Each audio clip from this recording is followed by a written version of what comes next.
sobre NLP e Machine Learning. Então, eu vou dividir em duas partes. Então, nós vamos ter aqui uma pequena apresentação em PowerPoint. Prometo que vai ser rápido e em seguida a gente vai ter código, ok? Então, eu vou partilhar aqui a tela com vocês e quando vocês já estiverem vendo, vocês me avisam.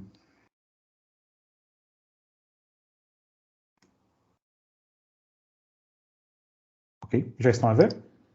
Já dá para ver. Sim, ok, já estou a ver. Ok, muito obrigado. Bom, deixa eu só voltar aqui para mim, para eu ver a apresentação. Bom, como eu disse, a gente vai falar sobre NLP e Machine Learning. Para você está aparecendo full screen, correto? Parece sim. Isso. Ok. Bom, vamos lá. Vamos ver aqui como é que vai ser a nossa agenda hoje, como é que vai funcionar. Bom, o que é NLP? Então, vou dar aqui uma breve introdução, um pouco formal.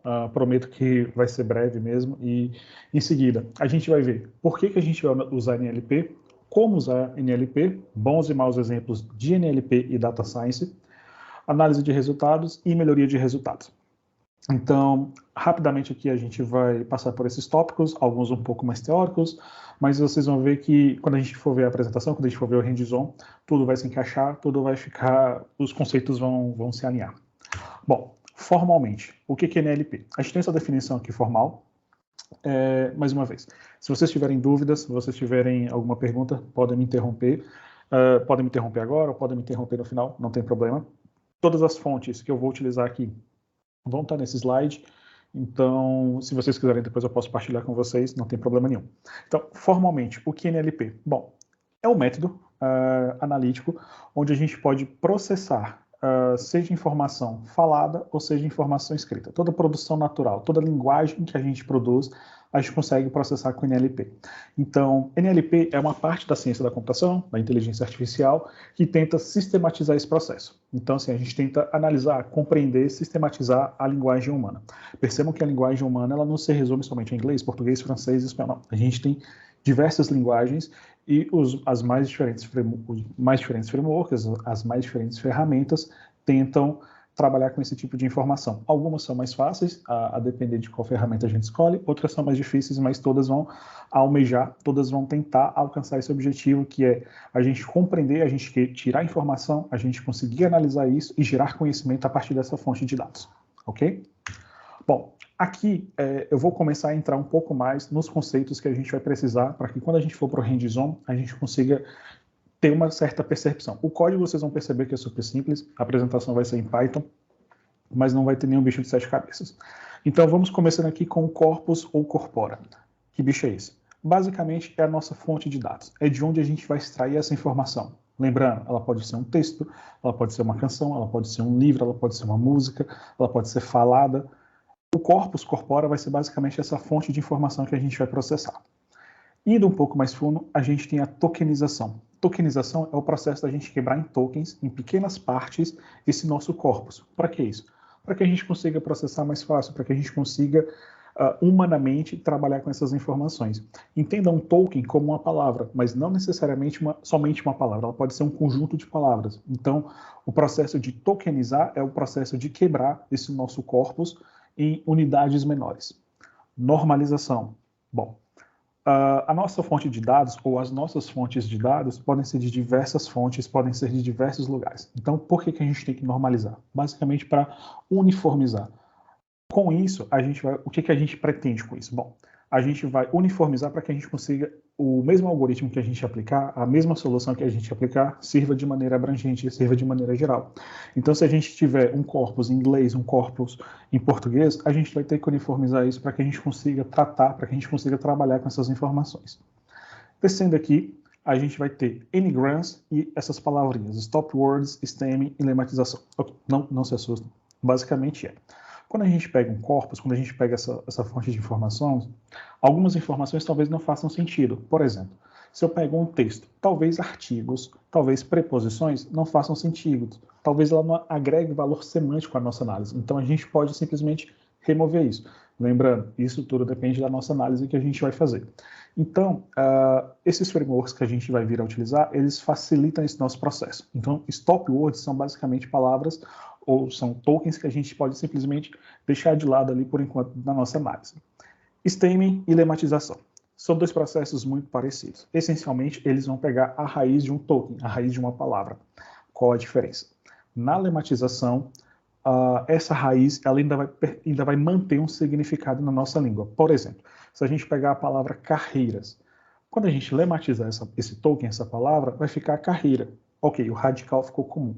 No STEM, ele é um pouco menos sutil nesse processo, então talvez o significado da palavra perca um pouco o sentido. A depender da sua análise, talvez faça sentido. Não são processos excludentes, percebam isso. São processos que vão se complementar na nossa análise. A depender do tipo de coisa que você esteja analisando, talvez faça sentido, talvez não. Até aqui, tudo bem? Sim, tudo certo. Ok. Bom, e por que usar NLP? Bom, sem se dar conta, a gente já faz uso de NLP diariamente no nosso dia. Diariamente a gente está cercado de ferramentas que fazem uso de NLP. Alguns exemplos. Bom, o nosso Google, o Bing, Yahoo, eles já fazem uso de NLP, ou seja, a análise semântica por trás desses algoritmos faz uso de NLP de forma massiva.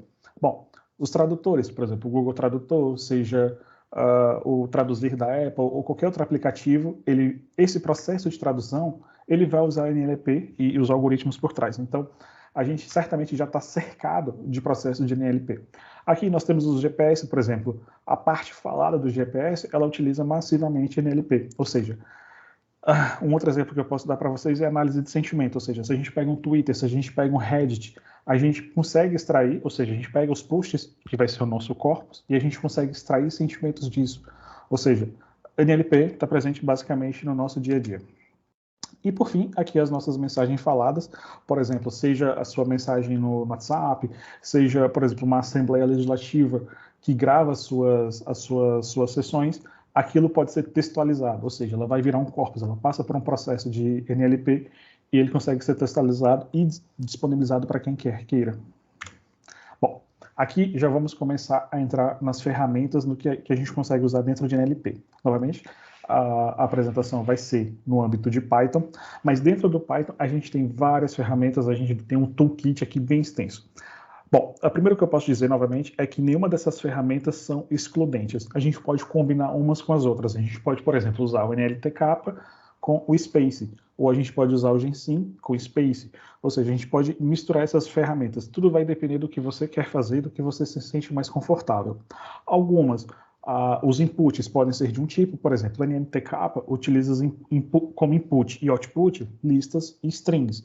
O Space, por exemplo, ele já trabalha com objetos, ou seja, a forma de trabalhar é um pouco diferente. O que é melhor, o que é pior, vai depender muito do que você vai precisar, vai depender muito das análises que você vai fazer.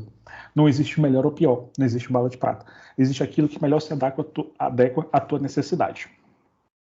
Bom, aqui eu vou entrar num tópico que é basicamente boas e más práticas. Eu vou mostrar esse tópico primeiro antes do hands-on, mas basicamente é o seguinte. Eu vou dar o primeiro exemplo, que é a visualização de dados. Ou seja, quando a gente quer visualizar, quer publicizar, a gente quer demonstrar os nossos resultados, a gente vai fazer isso através de visualizações.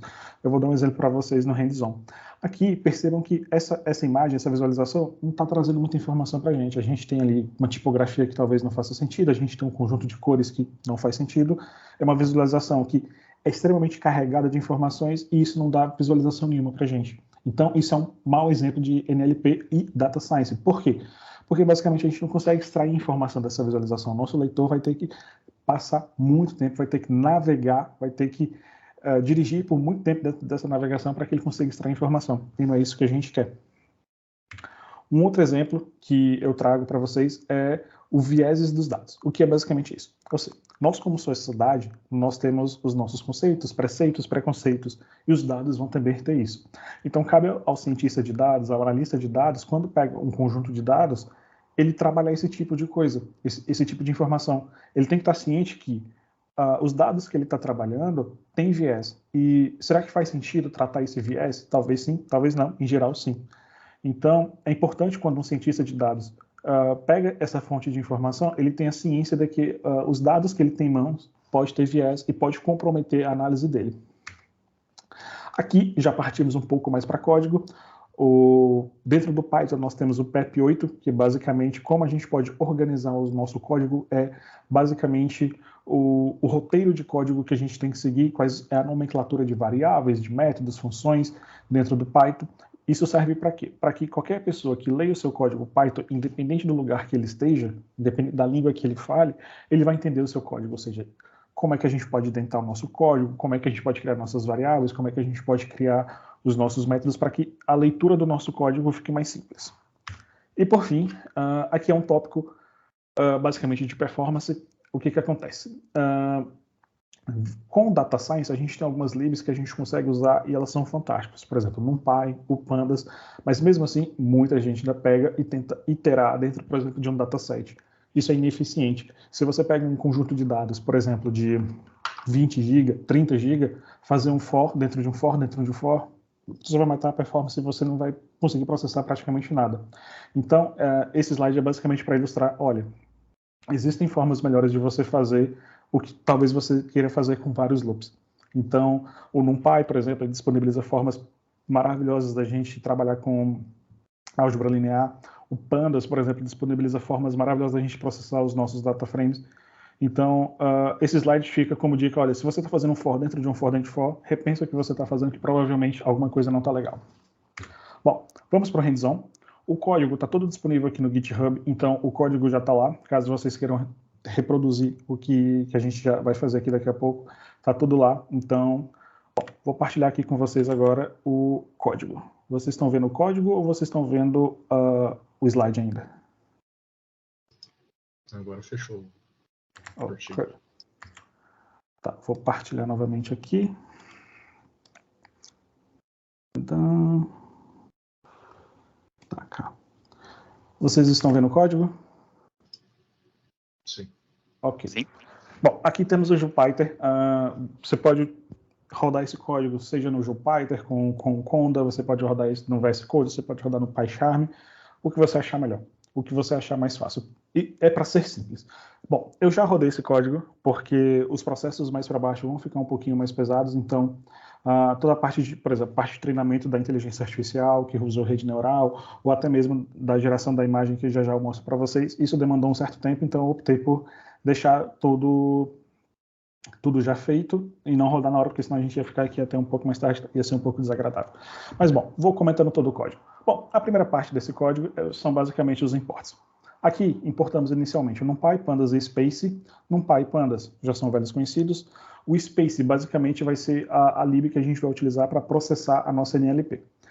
Quando for necessário outros imports, eu vou fazer e explico eles para vocês, sem problema nenhum. Aqui temos o nosso data frame. Vou fazer uma ressalva. Esse data frame não fui eu que criei. Esse data frame foi uma amiga que me indicou, que é o do Léxico do Samba. É um trabalho maravilhoso, é um trabalho muito bonito para quem gosta de samba, até mesmo para quem não gosta. Eles fizeram uma análise de textual, eles fizeram uma análise de sentimento, eles fizeram uma análise muito boa em cima disso. Então fica a dica, lexicodosamba.com.br. E eles disponibilizaram todos os data frames, todos os datasets. É tudo público, então você pode ir lá, baixar, fazer suas análises. Aqui, basicamente, a gente vai ter as letras de samba. Eles pegaram um range muito grande, com mais de 100 anos de samba, então, assim, tem bastante música de samba lá para todos os gostos, tem muita coisa lá. Em seguida, como aqui eu tinha colocado o data frame, aqui basicamente eu tenho uma demonstração, né? Eu tenho de maneira geral, o que esse data frame contém. Então aqui a gente tem um título, que é o título das canções, temos a letra e temos o artista que, enfim, compôs essa canção. Basicamente, essas 3 colunas. É simples assim. Esse data frame ele não é tão grande, ele tem 14 MB, mas mesmo assim os processos mais abaixo demoraram bastante. Então vamos lá, vamos seguindo. Bom, aqui a gente começa a parte de NLP de fato. Aqui temos a parte de NLP, ou seja, vamos pegar esse nosso corpus, que são as letras de samba, e vamos transformar para o formato que o Space entende. Por que eu preferi trabalhar com Space e não com NLTK? Basicamente por teste, só mesmo para fazer uma maneira diferente. Vai funcionar com NLTK? Vai atingir o mesmo objetivo? Vai, sem problema nenhum. O Space ele trabalha de maneira orientada a objeto. Já vocês vão perceber que algumas coisas a gente pode simplesmente fazer chamando um atributo ou chamando um método. Então é um pouco mais, pelo menos para mim, um pouco mais tranquilo. Então o que a gente faz aqui? Bom, quando você instala um Space, quando você carrega o Space, você tem que dizer qual língua você vai estar trabalhando. Aqui tem o português, mas enfim, ele tem diversas línguas, para lá de 30 línguas. Você consegue trabalhar com francês, espanhol, inglês, enfim, ele vai ter ali uma amostra gigante de línguas que a gente pode estar trabalhando. Basicamente, o que eu vou fazer aqui é, olha, dentro do meu data frame original, eu vou carregar uma nova coluna e eu vou colocar os meus tokens lá. Perceba que quando eu faço aqui NLP canção, ou seja, eu estou pegando cada item que estava na coluna de letra, estou falando, olha, eu quero que você transforme isso num objeto do Space. E ele já faz essa nossa tokenização. O Space, ele tem uma funcionalidade que eu acho maravilhosa, que é o pipeline, ou seja, a gente consegue, aqui está, eu vou fazer passo a passo, mas você consegue criar uma pipeline de coisas que você quer que você faça no seu corpus, ou seja, você pode ir aplicando funções em cima de funções em cima do seu corpus, ou seja, você pode fazer tudo de uma vez ou você pode fazer tudo passo a passo. Isso depende bastante do que você quer fazer. E aqui eu ploto como é que ficou essa nossa divisão. Aqui a gente tem uma coluna a mais, que foi a coluna que a gente processou anteriormente, que são as letras tokens, ou seja, ele transformou cada uma dessas canções em um token. Aqui ele está como um objeto do Space, ele não está como uma lista de strings. Mais para frente a gente vai trabalhar com essa lista de strings, mas aqui ele está como um objeto do Space, mas aqui ele renderizou para a gente tranquilamente. Bom, aqui eu vou fazer aquele processo de lematização e remover stop words. Calma, a gente vai chegar lá. Aqui eu faço um for dentro do for, isso é feio, mas não se preocupem, mas basicamente vai ser, olha, dentro dos meus tokens, eu vou querer falar, olha, eu vou remover as minhas stop words, ou seja, o que são as minhas stop words? Nesse caso, minhas stop words. Eu quero remover artigos, eu quero remover preposições. Para essa minha análise, por enquanto, eu não quero stop words, então eu vou remover as minhas stop words. E lembra que eu disse para vocês que o Space, ele trabalha orientado a objeto? Justo. Aqui eu consigo falar, olha, eu quero somente os substantivos e os verbos, ou seja, eu vou colocar dentro de uma lista, que eu vou chamar aqui de palavras lematizadas, tudo que não seja stop word e tudo que seja substantivo ou seja verbo. E vou fazer uma pequena normalização que é, vou colocar tudo em minúsculo, que para mim depois vai ficar mais fácil de trabalhar. Então, repetindo, vou pegar todo o meu data frame e vou falar, olha, vou tirar as stop words e só vou separar substantivos e verbos. E aqui eu simplesmente dou um pequeno print para ver como é que ficou o tamanho dessa separação. Bom, então eu separei aqui mais ou menos 630 mil palavras, e aqui eu simplesmente falei, olha, me mostra as primeiras 10 palavras que você separou. Aqui eu não vou pegar as palavras únicas. Por quê? Eu podia simplesmente colocar isso num set e falar, olha, bom, eu vou ficar somente com palavras únicas. Porque em seguida eu vou fazer uma análise e eu vou falar o seguinte, olha, eu quero um word cloud, que é basicamente o seguinte, olha, dentro dessas palavras aqui que a gente separou, dentro dessa lista de palavras, eu quero que você me construa essa nuvem de palavras e me diga a frequência de cada uma. Eu quero que você me gere uma representação, eu quero que você me gere uma visualização desse meu corpus. Ou seja, a representação que a gente vai ter embaixo, a imagem que a gente vai gerar logo abaixo, tem justamente isso. Aqui eu estou usando o Matplotlib, que é basicamente a lib essencial para a gente trabalhar com imagens, e eu estou usando o Word Cloud. Então, aqui a gente já tem uma nuvem de palavras com as palavras mais frequentes. A gente pode usar vários algoritmos de frequências. Tem, por exemplo, TF, EDF, que por enquanto não vem ao caso. Mas aqui nessa imagem, com pouco código, a gente já consegue ver dentro daquele nosso corpus quais são as palavras mais frequentes, quais são as palavras que mais aparecem. Aqui a gente está simplesmente pegando a frequência das palavras e dando a representação delas. A gente daqui não está com uma semântica. A gente consegue perceber que o samba gosta de falar de coração, amor, de samba, saudade, dizer. Isso é o samba. Então aqui a gente tem uma representação visual das palavras mais frequentes. Ok? Tá aqui tudo bem, pessoal? Sim, tudo bem. Ok. Bom, agora a gente vai começar de fato a parte de inteligência artificial e a parte de falar, ok, agora eu quero semântica no nosso modelo. Bom, aqui eu vou estar usando o Gensim e o Word2Vec. Esse Word2Vec é basicamente uma solução que a Google criou e disponibilizou para a comunidade, e esse nome não é à toa, ou seja, ele vai pegar uma palavra e vai transformar num vetor. Então, como assim? Basicamente, para cada uma das palavras, ele vai vetorizar essas informações e ele vai conseguir relacionar. O Word2Vec, ele é um algoritmo de inteligência artificial que internamente vai utilizar redes neurais na parte do treinamento e na disponibilização dos resultados. Então, o que a gente está fazendo aqui?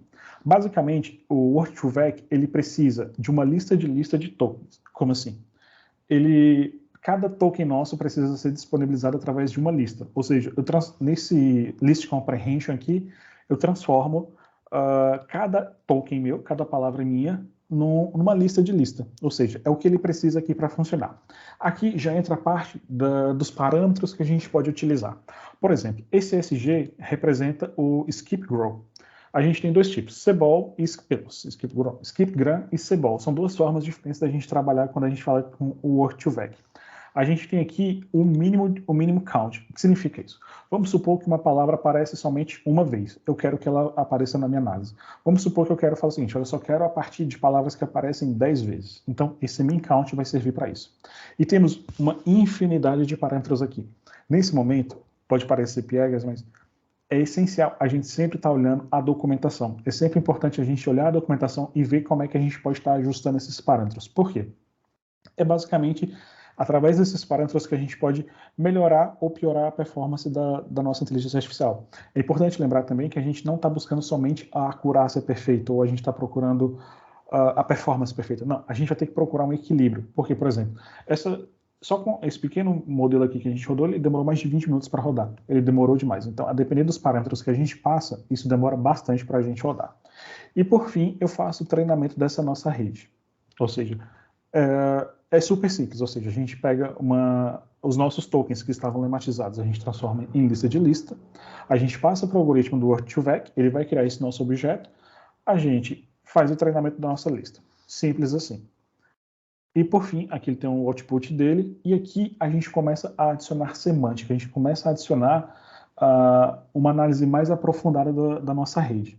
Aqui, por exemplo, ele está me falando, e ele me dá esse resultado estatístico, falando da palavra nascer, quem é mais similar. E aqui ele me mostra, estatisticamente, ele me dá um percentual, esse aqui é de 0 a 1, da palavra nascer, quem mais se aproxima da palavra nascer. Então ele tem essas palavras aqui. Por exemplo, aqui, como eu já está treinado, não tem tanto problema. Então a gente pode falar amor. Bom, da palavra amor, ele aparece semanticamente, são as palavras mais similares, são essas palavras aqui. Vamos supor que eu queira samba. Bom, ele aparece essas palavras aqui. Há um detalhe muito interessante que, no caso do work2vec, se ele não encontra uma palavra no modelo dele, no array dele, ele simplesmente vai dar um erro. Se eu colocar um Fagner, ele vai falar, olha, essa aqui não existe, ou seja, ninguém cantou um samba que tenha Fagner. Pelo menos não nessa amostra. Bom, isso aqui, de maneira geral, é o que a gente pode fazer. Aqui a gente pode, enfim, expandir muito. Esse código simples consegue ilustrar isso. Eu vou voltar aqui para a apresentação, só um instante. Opa, não é isso que eu quero ainda não. Eu tenho que voltar para isso aqui. Só um instante que eu tenho que... Ele voltou todo o slide.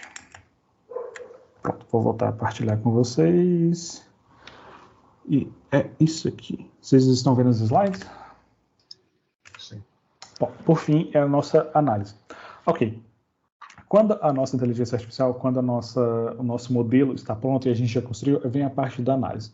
Aqui entra um pouco do feeling do caso do analista, mas também é importante perceber que nenhum modelo para a gente vai entregar 100% de precisão, nenhum modelo para a gente vai entregar 100% de acurácia. Se isso ocorrer no seu caso, muito provavelmente existe alguma coisa errada, está tendo alguma coisa muito estranha. Então, a gente começa aqui a balancear essas informações. Ou seja, eu preciso mais de precisão, eu preciso mais de acurácia.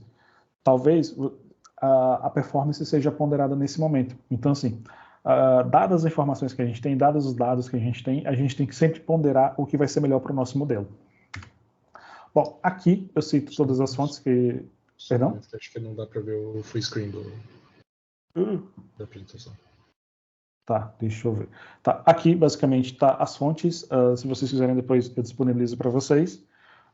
Foram os artigos que eu utilizei. E o léxico do samba, caso vocês queiram